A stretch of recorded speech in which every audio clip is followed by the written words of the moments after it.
Assalamualaikum warahmatullahi wabarakatuh.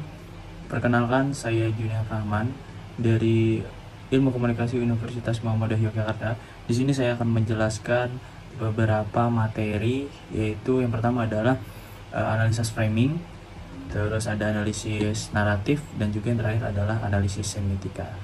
Selanjutnya adalah analisis semiotika. Seperti yang kita ketahui, semiotika adalah ilmu tentang tanda. Nih yang suka kode-kode ini jadi penting nih buat mempelajari analisis semiotika ini.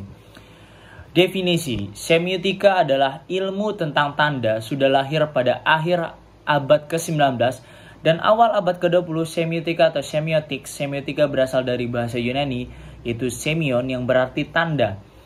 Semiotika diperkenalkan oleh Ferdinand de Saussure, yaitu tahun 1857 sampai 1913. Semiotika yaitu ilmu tentang tanda yang mempelajari fenomena sosial budaya termasuk sastra sebagai sistem tanda. 3 prinsip dasar semiotika. Yang pertama adalah tentunya tanda, yang kedua adalah kode, yang ketiga adalah makna. Jadi ada tanda, kode, makna. Kalau disingkat menjadi TKM. Bukan TKP ya, tapi TKM, tanda, kode, makna. Apa sih yang dimaksud dengan tanda? Tanda merupakan sign, suara, huruf, gambar, derak, dan bentuk. Sedangkan penanda atau signifier apa yang dikatakan, didengarkan, ditulis, dan dibaca. Sedangkan petanda merupakan signified, apa yang ditandai oleh penandanya itu. Selanjutnya ada kode. Ada beberapa jenis kode. Yang pertama adalah kode hermeneutik, kode semantik, kode simbolik, kode narasi, dan kode kebudayaan. Selanjutnya adalah makna. Tokoh-tokoh dalam semiotika mungkin nggak asing ya kalau kita dengar ketiga tokoh ini, apalagi kita sebagai anak komunikasi. Yang pertama adalah Ferdinand de Saussure, yang kedua adalah Charles Sanders Peirce, yang terakhir ada Roland Barthes. Ferdinand de Saussure, menurut Saussure, semiotika adalah kajian yang membahas tentang tanda dalam kehidupan sosial dan hukum yang mengaturnya. Saussure kemudian membagi konsep semiotik berdasarkan 4 konsep, yakni signifan dan signify. Signifan atau petanda ini merupakan hal-hal yang dapat diterima oleh pikiran manusia seperti gambaran visual asli dari objek. Sementara signify menjurus pada makna yang dipikirkan oleh manusia setelah mereka menerima sebuah tanda. Selanjutnya adalah parole dan langue. Langue adalah suatu sistem tanda dengan pengetahuan yang dimiliki oleh masyarakat akan suatu hal tertentu. Sementara parole adalah tindakan yang dilakukan oleh individu berdasarkan pada kemauan dan kecerdasan berpikir. Sinkronik dan diakronik. Pada sinkronik adalah penjelasan mengenai kondisi tertentu yang berhubungan dengan suatu masa atau waktu.